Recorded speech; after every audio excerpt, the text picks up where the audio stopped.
this, and here we are. Look at us. We're doing it big. We're big time live guys. What's up, man? Kazeem Rahman joining me. Hey, how you doing? Hey, don't act all cool now. You were all I'm fucking. very You were all professional. fucking. You see my Very podcast professional. side? Very in the entertainment world. What you have to do is self-promotion. Fuck you. We didn't even get five fucking seconds, and you're telling me already. Listen, I've been in the entertainment industry for 6 years. For 6 years, and honestly, I'm not gonna lie. I forgot what I was watching like 2 weeks ago. And I was like, they were interviewing some like movie stars and they just had their movie in the background. And I'm like, I'm never doing a web thing without having my podcast in the background. That's never going to happen. So you went out and bought that. Now, hold on. You said you bought these headphones, the autopilot headphones that you're wearing. Yeah, these were like $20 Amazon. Yeah. So you spent $20 on that. On your headset? Yes. Okay. Yes, I did. How much did you spend on the sign to shamelessly plug your podcast during this live call? It was $40. I think it was $40, and then it was like plus tax or something. You spent more on the sign than you did your equipment. This is my podcast area, though. This is the table that I use for the podcast. Okay, I like your little. The sad part, I don't have video on my podcast. It's just there. It's just for this. You spent $40. So you spent a combined $60 because no one's ever going to ask you to live chat other than me. Listen, man, I don't know how long Corona's gonna last. So we gotta make hay while the sun is shining. That's not even the right thing to say. Whatever it is. None of that was a thing. What is the make hay? What is the make hay thing? I don't know what that means. Something. Let me Google what I mean, it. Right? Yeah, make hay while the sun shines. You had it right. Oh, really? Boom. I don't know where that's from. It means make good use of an opportunity while it lasts. Boom. Right? Look at you, Kazeem. This is what Corona is all about. You're so educated. I'm impressed, dude. I failed out of the first college I went to. It's not that great. What was the first college you went to? We don't really want to talk about that. No, that's the whole purpose of this. I went to University of Texas. Oh. And then exactly, I got in. I know. I'm intelligent-ish. Right? And then I just never went to class. I just never went. And then here's the problem. I thought in high school was pretty easy for me. Basically, I would just ask, hey, what's going to be on the test? I would study for the test an hour before, and I would get a B. And I was like, cool, this is simple. This is what college is going to be about. But no, in college, they don't want you to just know the answer. They want you to, like, explain how you got to the answer. I'm like, I don't know how to explain. I just know 2 + 2 is 4. You want me to explain why 2 + 2 is 4? I couldn't. I just know the answer. And then... So how long did you last at UT? I was like 2 semesters. So you could have just said a year. No, it was 2 semesters is a year. Technically, it was. You went a semester and then the summer, didn't you? You didn't even make it. You didn't even make a full year. Exactly. It was a summer semester first, and then it was a fall semester. So it wasn't a full year because it was summer school. I joined in the summer. Can we talk about comedy? No. And then once you flunked out of UT because you couldn't cut it, where'd you go? I went to HCC, as you do. And then I went to University of Houston. Bro, I'm a proud Lone Star graduate. 2-year degree. Hey man, you know the sad part, and we make more money than most people. well, one of us still does. One of us got into radio and comedy full time, and no longer makes as much money as he used to. Yeah, but I'm still a contractor. I still work remote, so it's not. I could make more money, but I like the flexibility that I have. Well, just so you know, Andy Huggins has joined us in the chat, and he said he flunked out of UV. He said he flunked out of UVA twice, so he went back. He's not a quitter like you, because he went back. They can't stop the hugs. You're gonna be the Black Andy Huggins, Kazeem. Do you know how stupid you have to be for the school to be like, you can't come here anymore. Like, just stop coming. Please really. don't and show like, up. But I'll give you my money. They're like, you're too dumb. We feel bad taking your money. How dumb you are, because you're going to be here forever. You're so dumb. You're so dumb. You can't. We just don't want your money. That's how stupid you are. Lane's checking in too. What's up, Lane? It reminds me of the. Have you ever watched the movie Tommy Boy? No. All right, this chat is over with. We can't be friends anymore. That was Kazeem Rahman joining me. We'll get somebody with culture next time. You don't know what Tommy Boy is? Wait, did they do a remake? Did Spike Lee do a remake of that movie? Let me look up. Hold on. Tommy Boy movie. The fuck are you talking about? Did Spike Lee do a remake?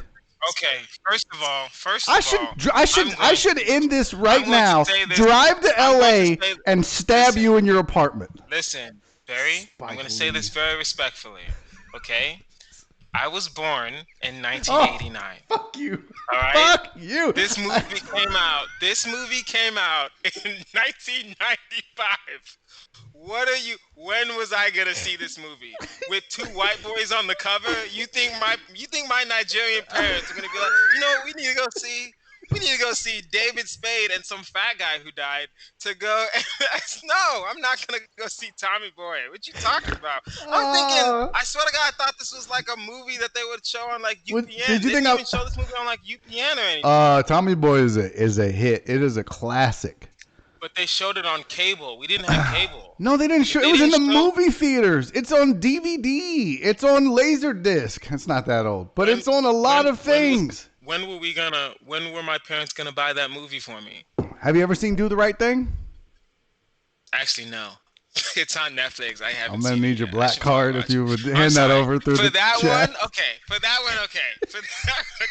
All the Spike Lee movies, you could be like, Kazeem, what's wrong with you? You've never seen a Spike Lee movie? I haven't seen all the old school ones. I saw more of the recent ones, right? Okay. Like Inside Man, Denzel Washington. I've seen, right? But I have seen Meteor Man. Have you seen Meteor Man? Exactly. Black Fact. First black superhero. Oh, I was like, what the fuck is Meteor Man? Is that a... Wow. Did I forgot his name. That was the black guy that directs everything. Google it. I was gonna ask you. I was gonna name like a... Did Stanley Kubrick do Meteor Man? Did he do a remake of that? I was gonna give you just a really white director to get you back for the Spike Lee bullshit. It was... Bro, you have got to get some culture and watch Tommy Boy. Robert Townsend. There we go. Robert Townsend did Meteor Man. The Reading Rainbow guy. Yeah. He wrote and directed. I said yeah. I didn't hear what you said. So. How you gonna ignore me on my own podcast, Kazeem? Sorry. Look, when I did the description of this, I said I haven't talked to my buddy Kazeem in forever. I can't wait to catch up with him.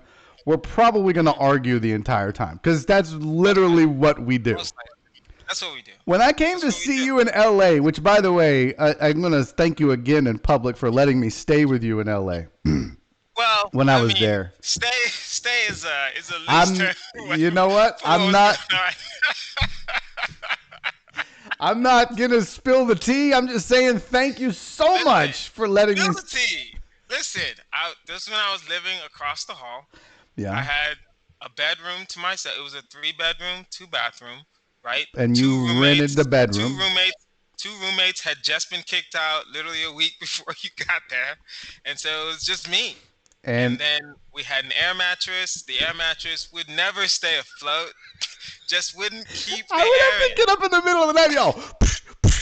Yeah, every morning. Every morning we'd be like, all right, Barry, you got to get up. I got to play this air mattress. I would wake up and I would damn near be on the floor because my fat ass would deflate the air mattress. Man.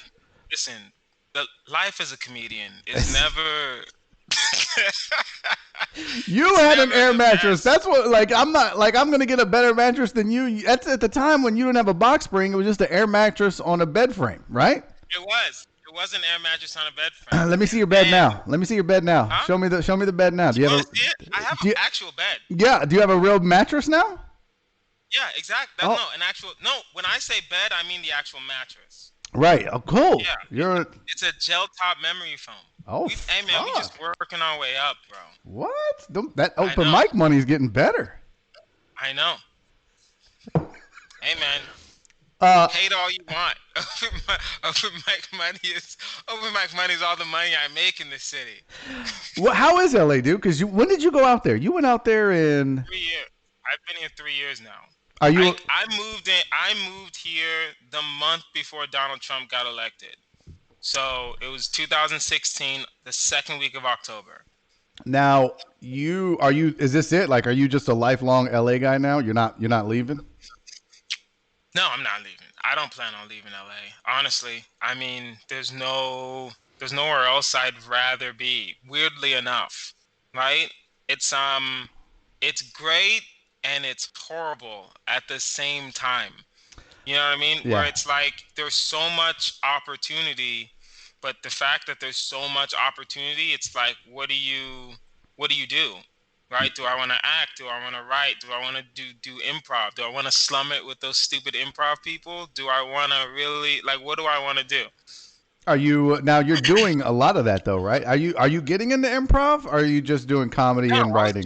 I'm never going to get into improv. Oh my God, that's thank God. Horrible. Well, only because I don't want to act, right?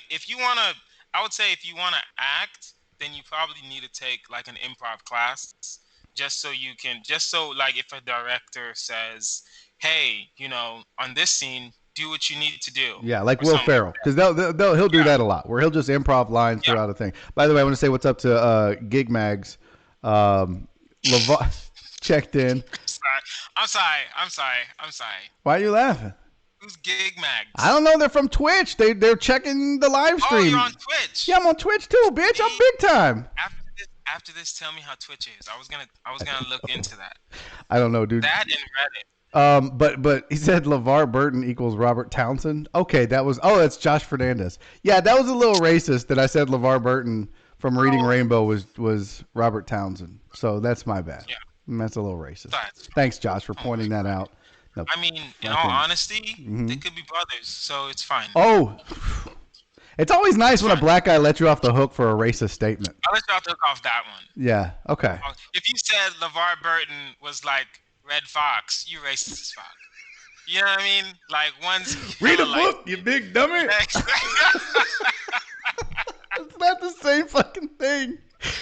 With a scotch in his hand. All right, motherfuckers. Y'all gonna read? I ain't gonna read this to myself. Read that book, you fat bitch. God. Red Fox and Harlem Nights. Tell me you've seen Harlem Nights. No, I haven't seen Harlem Nights yet. I haven't seen a lot of movies. That's it. Again, listen. Bro. You have to understand where I'm coming from.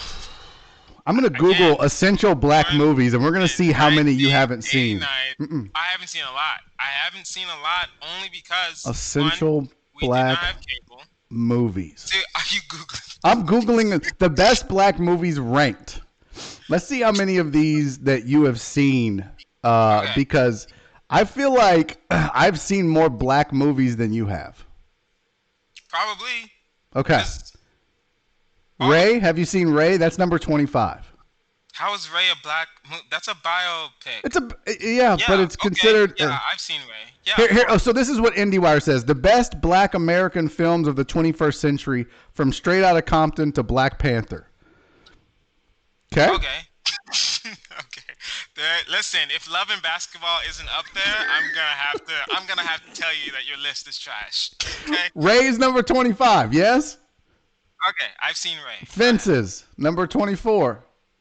Say that again? Fences, number 24. Fences? With Denzel Washington. I know Denzel Washington got cheated on that one. Yeah, you didn't see it? No, I haven't seen it. No. I'm gonna put I don't think Fences is I'm gonna keep track. Fences is a black movie because Fences is a movie version of a stage play. You're just making excuses for your blackness or lack of now. Okay. No, number 20. Well, now you're getting racist. Oh my God. We're supposed to be talking comedy. Number 23, Straight Outta Compton. Number 23, Straight Outta Compton. Yes or no? Yeah, I've seen that. Okay. I've seen that. I saw that in the theater. Number 22, Barbershop. Yes, I've seen that. I didn't see it in theaters though, but I saw it. Precious. Precious? Yeah, I saw Don't that. lie. Don't you Precious, fucking lie. I have seen Precious. Okay. I will say this. I did not like Precious. It was just it was too sad. It was. Me. I didn't watch it. It's just some girl and she's screaming, "Oh, no one loves me." No. And then Mariah Carey's like, "Everyone loves you, Precious. It's okay." And I'm like, "It's Mariah Carey." This has been a movie synopsis with Kazeem Rahman. You should do a whole blog of it was just, and then she's like, nobody loves me. Yeah, that'd be a great video. That'd be a great YouTube channel. Yep. 30-second movie reviews with Kazeem Rahman. 10-second movie reviews with Kazeem Rahman. I'm going to do it. If you're not going to do it, I'm going to do it. Number 20, Tangerine. I don't even know what that is. Bro, I don't even know what the fuck that is either. Don't worry about it. Wait a minute. Where's the rest of the... Oh. Number 20, if number 20 is Tangerine. Well, you're fucked. Yeah, exactly. Number 19, Beyond the Lights. No, that's not a black movie. It says it's a black movie. What do they mean? Do they mean? I don't know. Do they mean like? There's black people in it. I don't know. Oh, okay. No. I don't consider that a black movie, right? Because White Men Can't Jump is a black movie to me. Yep. I would agree with that. I mean? But okay. That's half and half. But it says that's not gonna be on IndieWire list. No, it says Beyond the Lights is one of the few black romantic dramas of the past 20 years. It stars. I'm gonna fuck this up. Gugu. Oh no. Gugu. Yeah, I know who Gugu is. She is fine. Bothra. How do you say your last name? I have no idea. Well, you're African. You should. When I Google her, I put in Gugu fine, and Google gives me the images that I need. Gugu fine. Yeah, Gugu Mbathara. I don't know if that was right. Gugu just say Bathara. Bathara. Yeah. Okay. Gugu Mbathara. I hope I'm saying his name right. Zubair said Sapphire to Say that again? I don't know. Somebody's chatting with us. Zubair. I think I said that right. But he said Sapphire. What's number 19? 2 up. I don't know what the fuck's going on in the chat. It's already off the rails. Let's continue. Number 18. If you say yes to this black movie, I'm going to question a lot of other things. Girls Trip. I'm going to put you down as a no. Yeah, I've seen Girls Trip. I saw Girls Trip on the plane though. Oh, really? But Girls Trip's not a black. I don't consider Girls Trip a. It doesn't matter at this point. Number 17, Beasts of the Southern Wild.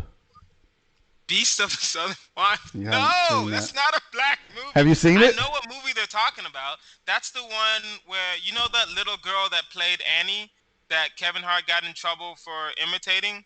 Yes. Yeah, she was her breakout role was Beasts of the Southern Wild. She was just some little girl standing on a boat screaming. This has been episode 2 of Kazeem Rahman's movie reviews. It was so stupid. This has been episode 2. Kazeem Rahman reviews movies. It was so stupid. All right, number 16. That's the movie, bro. Number 16, Django Unchained. Yeah, I saw Django. Okay. I really think Quentin Tarantino just writes movies about black people so he can use the N-word. I really believe that in my heart of hearts. Exactly. Him and Louis C.K. Yeah. Louis C.K. only hangs out with Chris Rock, so he thinks he can use the N-word even though he can't. All right, number 15, Ali. Yeah, I've seen Ali. Okay, you're doing pretty good actually. I'm impressed. Number 14. Also, I don't. Fruitvale Station. Say that again? Fruitvale Station? It's got Michael B. Jordan in it. Yeah, that was Michael B. Jordan's. I wasn't his breakout role, but that was the role that led him get to. The guy that did Creed wrote Fruitvale Station. Okay, and you watched it? You didn't watch it. No, I watched that I actually watched that on the plane to Nigeria. It was a really good movie. It's actually a true story. Okay, number 13, Hustle and Flow.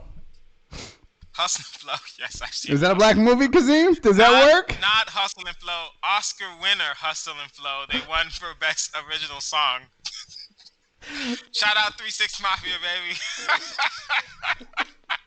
baby. I'm sure they're in the chat somewhere. Number 12, Hidden Figures. No, I haven't seen Hidden Figures. That can be a black movie. That can be considered a black movie. Gee, you think? Number 11, Pariah. No, I haven't seen Pariah. That's 5. Okay, number 10, Inside Man.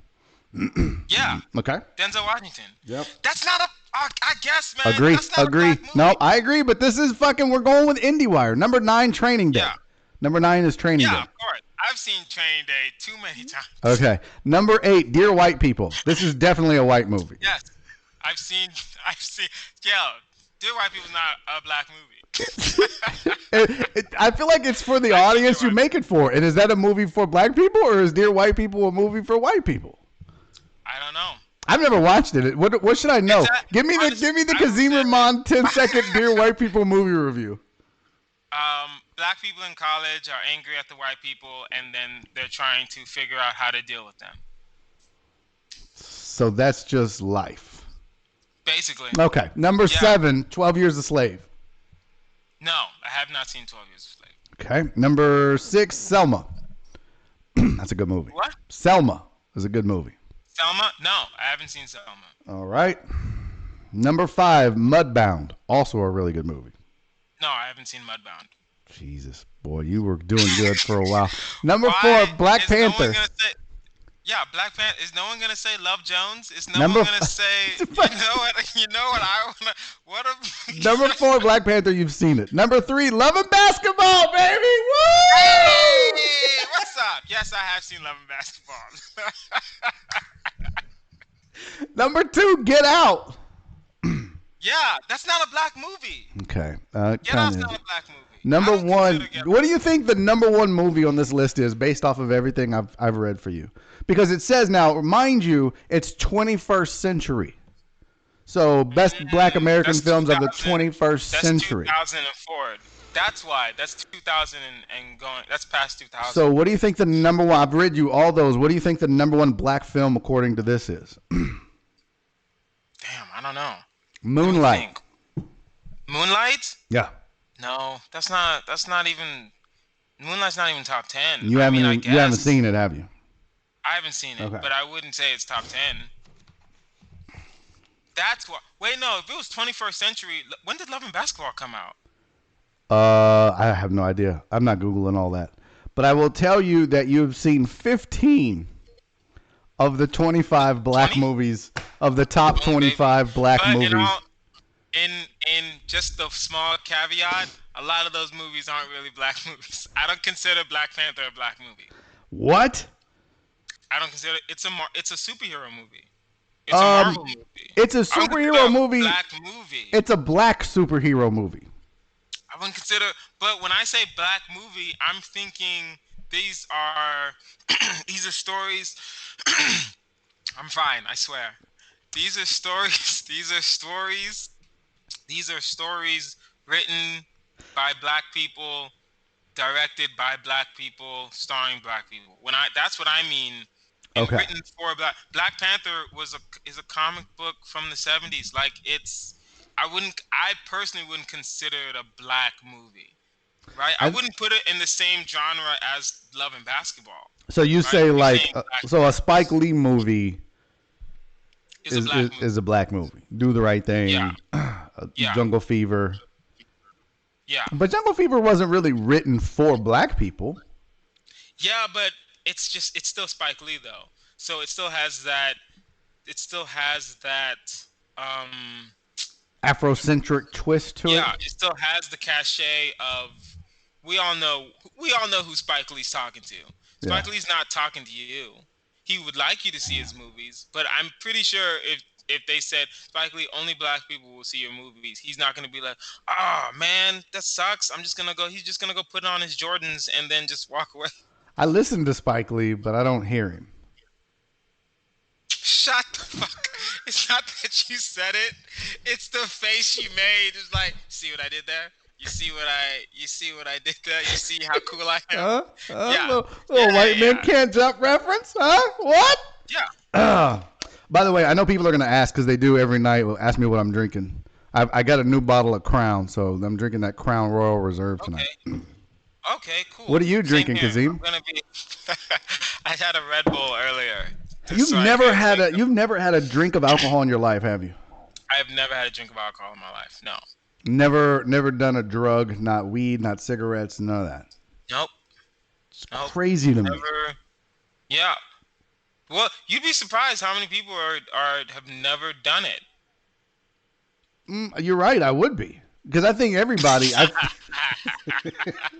I feel like a lot of people have at least experimented. But I mean, you have various reasons why you haven't. You have your own reasons. Not really. Is it religious, or is it just a decision? Now it is, but yeah. It's more of a.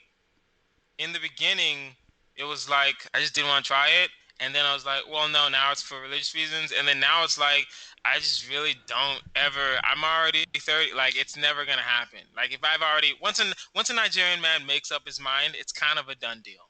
So you'll never have a drink of alcohol in your life. Probably not. No. Even at your wedding, when you toast, you're gonna be like, somebody bring me some apple juice. I'm not drinking the champagne. It's gonna be probably some nice little apple cider, some sparkling juice. Welch's makes some good sparkling juice. Bro, just at least get a White Claw or something.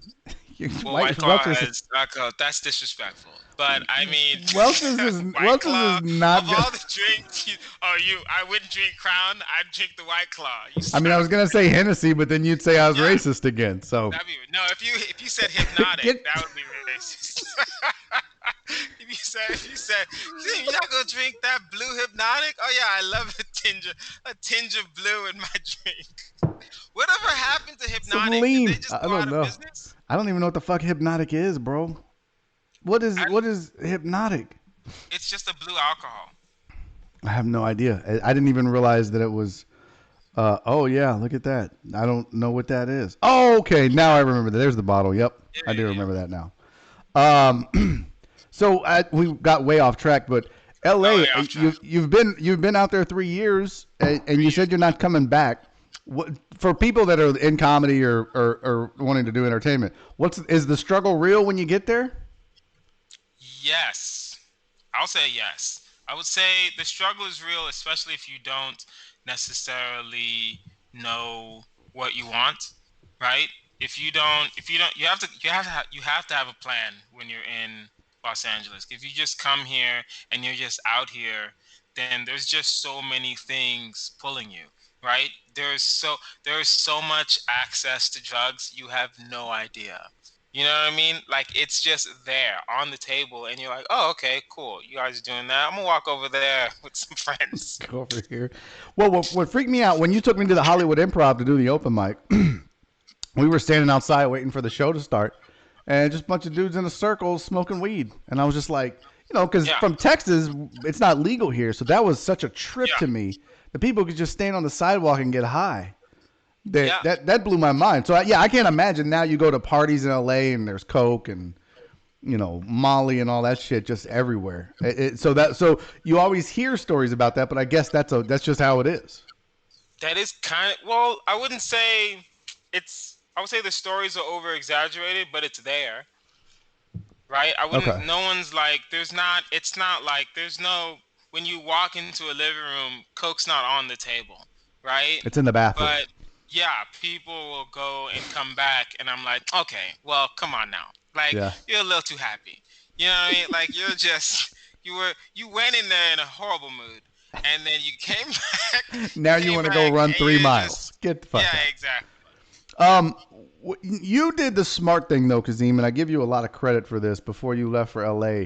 Because you see a lot of people, and since you and I started comedy when we started almost a year apart, but when you and I started, there are people that started with us or around us that have since gone to LA too.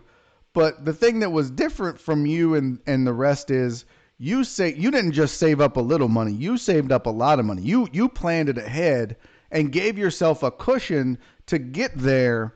And I don't take this the wrong way, but to get there and fail a little, to get there and struggle a little, to get there and not make money, because it's so difficult to make money in LA. It's difficult to get a regular paying job there, much less get work that pays you, and definitely in the comedy business. So I thought what you did was the smart thing. In hindsight, was that if you hadn't have done that, do you think you'd still be there? Yes and no, only because there were just so many factors, right? So Which yes, I are saved money, but then I was also making money here. I also had a dependable car. The fact that I had a Honda and I didn't buy the Ford Fusion that I was gonna buy beforehand, right? That was definitely because the Ford would have broken down by now if yeah. I was, yeah, because I just drive everywhere, right? So, and then also the fact that I work in IT, and there's always in need of an IT person, right? I don't do help desk stuff, but what I do can still be useful. So eventually, I knew I would get a job. I didn't move out here with a job already lined up. I moved out here with intentions of getting something because I knew someone's going to need a SharePoint guy. So whether it be, you know, $30 an hour or $20 an hour, it doesn't matter. I just need a job, and I can just either work my way up because something that Ali told me when one time I was out Ali here. Sadiq. Yeah, Ali Sadiq. My bad. Just name dropping. I should probably put it full names. My bad. Yeah, something that Ali Sadiq told me. He called me one day and he was like, "Yo, Kazeem." Well, she's like, "Kazeem, don't go there and be a bum, right?" Because what he was trying to say is, you came there for comedy. Don't go. I didn't come to LA to have a to real talk. I didn't come here to just have a job. Right. I came here to do comedy and be in the entertainment industry. So everything I do has to be moved towards that. Again, I could make more money, but the flexibility, like the job I have now, allows me to work from home most of the time. So I can make ends meet and I can actually travel and still make my morning meetings on a Friday morning and just be in, El Paso or San Antonio or Houston. But So, his advice was really good for you though, right? Like to tell you to yeah, hey, go out there and focus on what you're going out there for. Don't just go out yeah, there and just just to be an open mic comic and fuck around. Go out there yeah, and get yeah. after it. And I got to admit, you did that because when I was there, I think I came out after you were like there for a year. I was there for maybe a year and a half. I don't You know. That you was the first. Well, no, I think no, a year. yeah, it Yeah. was a year. And I was out. Well, we just lost our chat. It'll circle back in a second. But I was out there for the Burbank Comedy Festival. Shout out to them. Mm, Listen, festivals. That's fine. We've had those arguments. It's fine. You didn't like it. I had a good time, but oh yeah, you did because you fucking performed for some people. Imagine that. Yeah, I guess that does make it fun understandable. when they're. Understandable. No, I get it. Yeah. Hey, Yeah, man. My bad. okay, no, it's fun when there are people in the fucking crowd and you're not, in the. Never mind. I'm not gonna go off on a goddamn rant about how awful my experience was at the Burbank Comedy Festival in 2017 when I slept on an air mattress and flew all the way to fucking LA to perform for a total of 8 people and be ignored. Okay, no, it's not. I'm not bitter though. That's the good I thing. didn't know. I'm not bitter at Good all. food. Good Hmm? food. We did Decent have food. good food. We did have good food, Roscoe's, and Roscoe's was a bad experience, but it's I was a little disappointed in like, that. The uh, networking was great, though. I will admit that. I mean, I hooked up with Crystal Powell, had lunch, ended up booking a gig through her. I got to hang out with my buddy Jerry Rocha, do his podcast. He introduced me to yeah, Richard Barrett, which was a really good contact for me. So the going out there was beneficial. It just had nothing to do with the festival, yeah, unfortunately. yeah, All right. Anyways, back to the LA thing. You oh yeah, you I was impressed with how many people you knew already and the different clubs and not just people because Booker's out there is a little bit different than Booker say in Houston. But you yeah. really took the opportunity to network and ingratiate yourself into that community, which isn't an easy thing to do for a new out of town comic. hmm Well, that's actually because of a different advice that John Westling told me. It Shout was out like John a Westling. week. I had been in LA for like a week, and he just randomly messaged me on Facebook. He was like, "Hey, I heard you moved out. Good job. That's how you do it." Because backtrack, when I left, I just left. Like I didn't really tell anyone I was leaving. I told you guys like the day before. I was like, Yeah. "Hey guys, just so you know, I'm about to spend the 2 days driving to LA," and they were like, "Oh, okay, cool. I don't know. I just didn't want to make a big deal out of it, right? Because I knew I'd be back and forth to Houston anyway. I'm never gonna not come to Houston. My parents live there, right? So I'll see you guys. And then he said, the only thing to tell you is for the first like 90 days, just go out every day.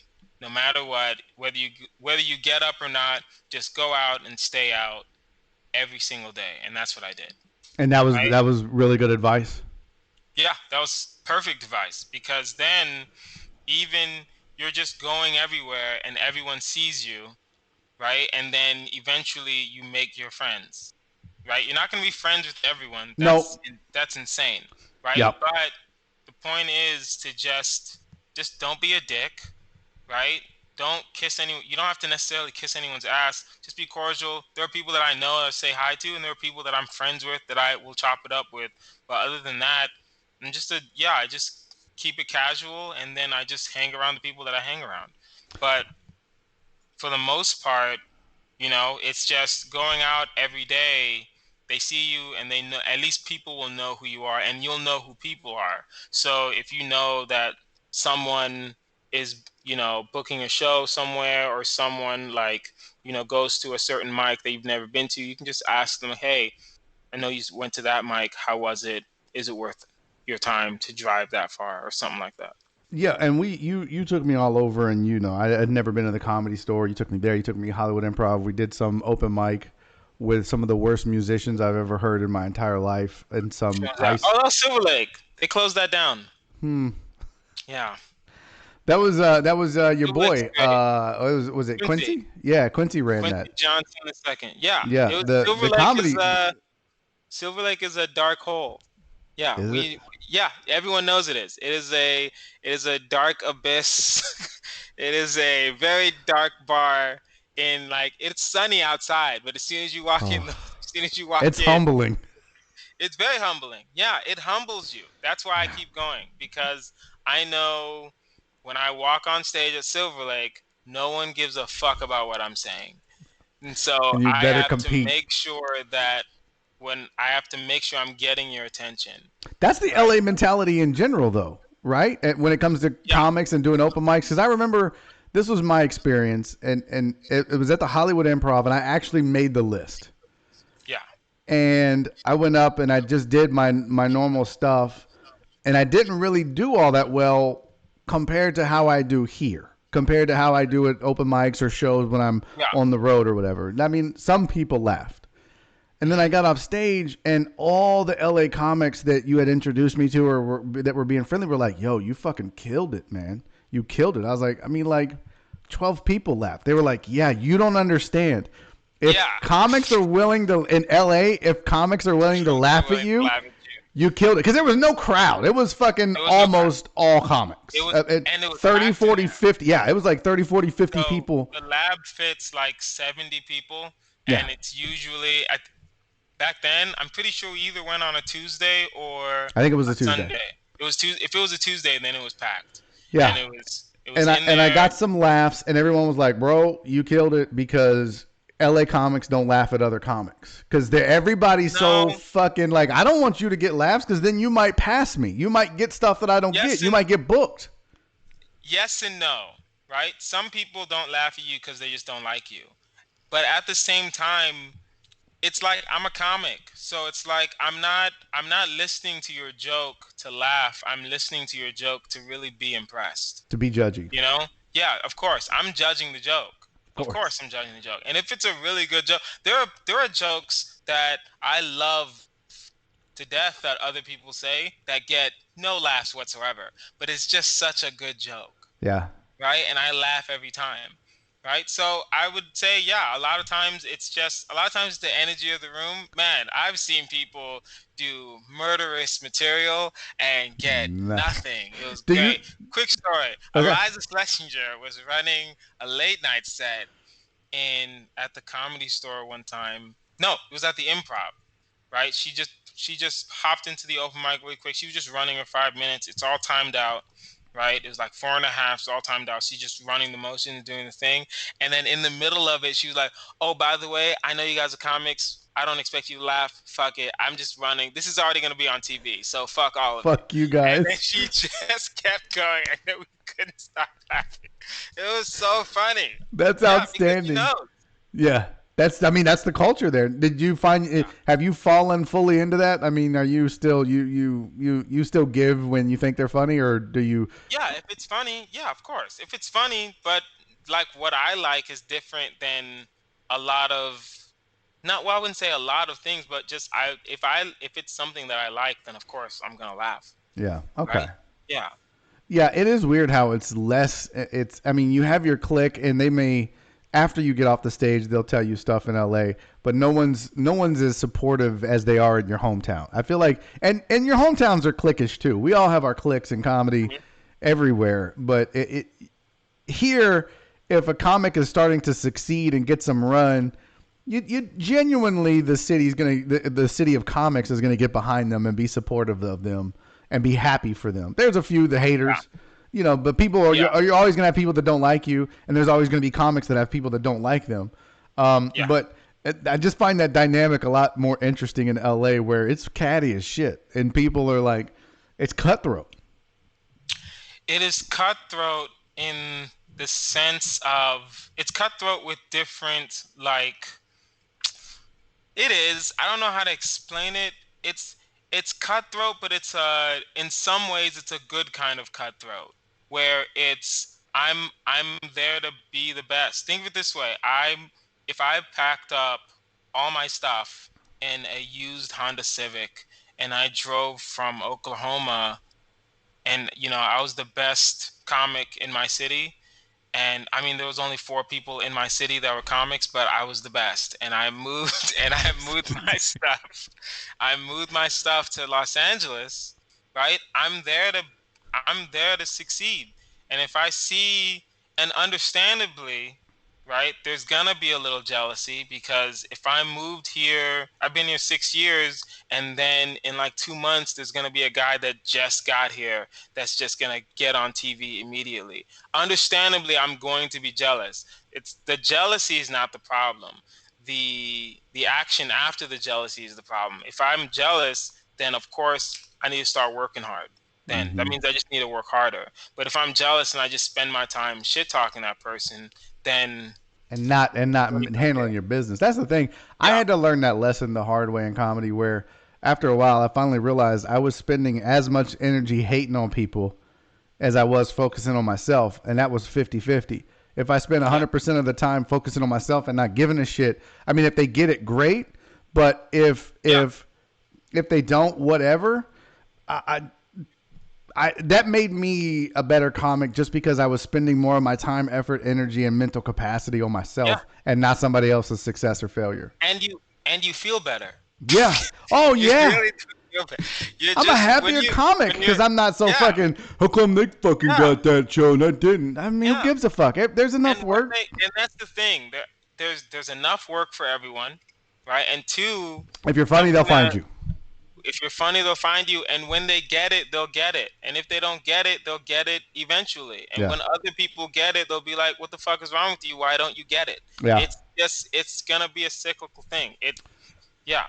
Santos had a question. What's your go-to joke when you think the set is not doing well? I usually just scream the N-word, and then.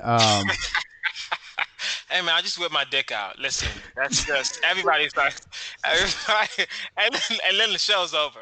All right, Bernie Mac. Do I have a? No, that's not a Bernie Mac joke. Don't try to. No, he said I whip my dick out. My whole room gets dark.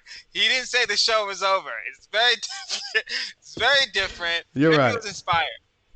Whatever. He's dead. Anyway. That was mean. That was very aggressive. What's your go-to joke? Do you have anything? Most comics have a filler where if shit's going. Yeah, I have a joke about getting shot. That one, my bullet joke, is kind of very funny. Anything Nigeria is always a go-to. But I have a line. You don't have like a line. Like if things aren't going well, or I'm just doing a shitty gig, and there's like 2 people in the crowd, and they're drunk, and they're making out in the front row, or there's like 7 people, but they're all bored and mad and angry. Time out. Backtrack. You did a show where there was only 2 people in the crowd, and they were making out in the front row. You've obviously never worked the River Center Improv on a Thursday. No, I've never. R.I.P. to them. R.I.P. to the River Center. R.I.P. to the River. Actually, no. I have worked a Thursday. I did the contest. Yeah. Well, that was a branger. So there were fucking people there. Yeah. No, but what I'll usually say is at some point, either in the middle or whatever, I'll be like, 7 years ago when I started comedy, my wife said I wouldn't make it. Look at me now. And in a shitty room and an awful environment when you're eating dick, it gets a pretty good laugh because people recognize how awful everything is. So I think every comic has something like that in their toolkit. Oh, like that, like a go-to. I don't have that. I feel like I'm just usually when situations like that, I always make sure I'm in the moment. So eventually I'll be like, I understand. Like, it depends on the situation, right? Yeah. One time there were 2 people in the crowd. They weren't making out though, but it was a new room. It was in like an OC, Amazing Comedy Theater. I walk in. I was a little late. He's like, all right, cool, you're closing. And I was like, cool. He's like, you get 20 minutes. I was like, awesome. 20 minutes in LA? That's a big damn deal, right? And then right before he left for the day, I was like, oh, by the way, there's only 2 people in there. And he just walked away. So I did 20 minutes in front of a couple. And but they were a different situation because one, it is a small room. And it was just them sitting together, and they were just in the front row. So I just sat down and just started talking to them. One of my go-to lines is usually, "I'm gonna wear this outfit tomorrow," right? Because that's a good line. Yeah. I'm not wasting this good ass outfit on you people. That's a good line. Yeah, things like that. Every comic has done a show for 2 people. When I did that biker bar in Spring with Ed Blake. There was 2 people. It was the bar's owner. The one that Clinton Shorter wouldn't shut up about yesterday. I'm not telling that story yet, Clinton. He kept going, tell a story. Right. I was like, I'm not telling the story yet, Clinton. This is about Billy. At some point, that story, and it's an epic fucking story. It is. Can we get to that, by the way, so I can defend myself? Yeah, because we got 5 minutes. I got a hard out 7:55. Really? And yeah. All right, cool. Forget the microbar story. Yeah. I need you. Well, let me set this up for the people that didn't tune in last night to Billy D. Washington. Okay. Billy D. Washington dropped a ton of knowledge. He was an awesome dude. Legend. Funny, OG, legend. But he brought up a story about comics and respecting him and being on the show. And one of those stories was about one Kazeem Rahman. Shut up. I'm going to mute you. Let me mute you right now. Okay, go ahead. One Kazeem Rahman who showed up to his weekend, did a guest set, and then just fucking left and didn't watch any other set on that whole night. Just left. And it rubbed Billy the wrong way because it's just a disrespectful thing to do. And he brought it up and he talked about it. And he said he talked to you. And he said the reason he talked to you is because he sees potential in you. Because if he didn't, he would have just said, fuck it. So that happened last night. And speaking of not shutting up in the chat. Yes. You vehemently defended yourself. So now let's hear your defense as to why you disrespected Billy D. Washington. First, I have to say that God is real. And I have to say that I'm just a humble servant. And you know what? Here's what happened. All right. That weekend, it was Billy D. Washington at the Joke Joint, and you were featuring. Mm-hmm. And then at the Houston Improv, it was Godfrey and Alan Adams was featuring.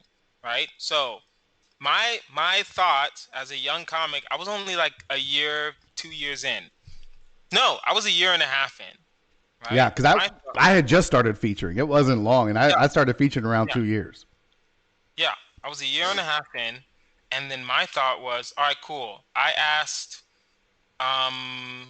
Ken for a guest spot on Thursday, and I said, all right, cool. I asked him for the guest spot on Saturday, and he said, no, Billy's going to be recording a special on Saturday.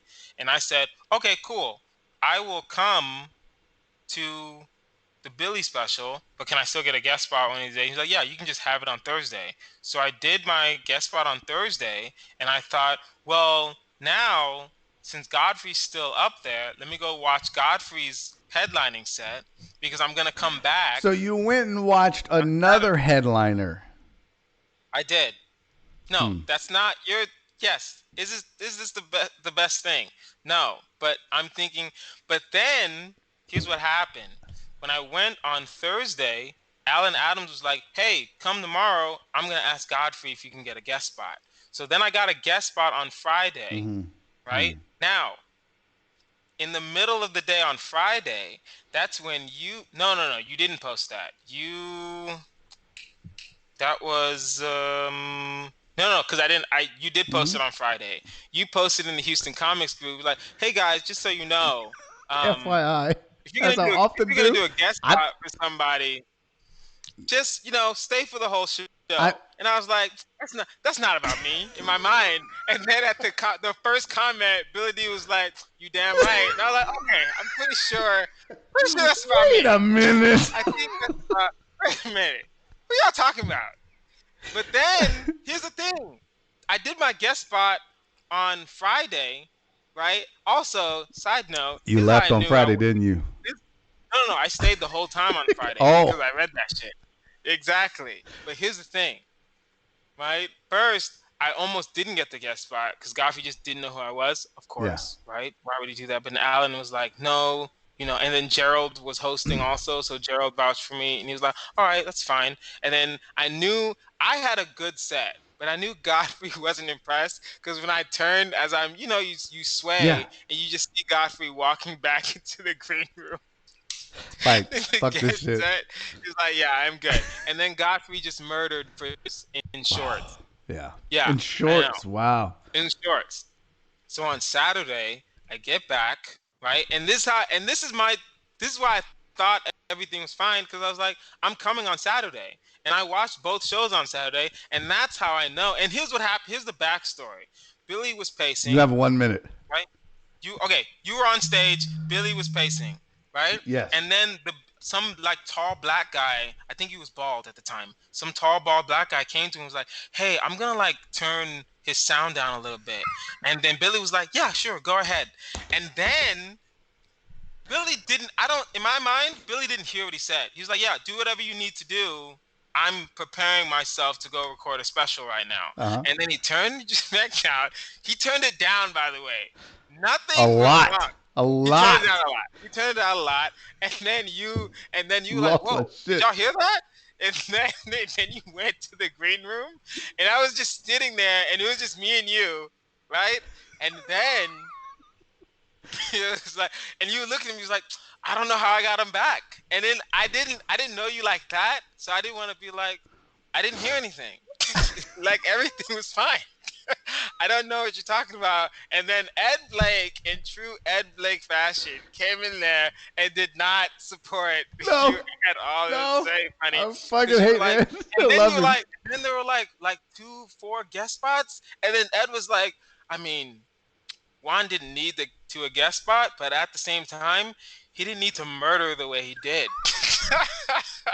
Because Juan went up there and did 10 minutes of just murderous material. Oh man, it was so good. Man, it was such a good lesson for me to have to follow those dudes. It really was. And now I'll follow anybody. I don't care. Because I'm like, bro, I followed Mike Lawrence, Ed Blake, and Juan Villarreal before. And now I've had to follow Bryson Brown. And, once you start doing that, you're like, fuck it, throw anybody up there. I don't care. I got confidence in my material. Right. Because once the audience is yours, they're yours. They're yours. Discussion. Man, dude, I appreciate you doing this. I'm so happy for your success in LA. We have to do this again. I am not done defending myself because we have to talk about what happened next time. What's that? That was your black movie count. 15 yes. I won. 10 no. You're barely black, Kazeem Rahman. Hey man, I've seen Black Panther. I'm a black man. What does that even mean? Dude, I appreciate you, homie. We got to do this again. Yep. And I can talk about how we'll have hours to argue. When when I messaged Billy when I thought he was dying and I felt really bad that I messaged him. I was like, hey, I hope you're okay. I just want to say that I'm sorry for leaving. He's in the hospital. Like, this is the worst time to be messaging somebody. I thought he was about to die. All right. Oh, my God. Kazeem Rahman, homie, I appreciate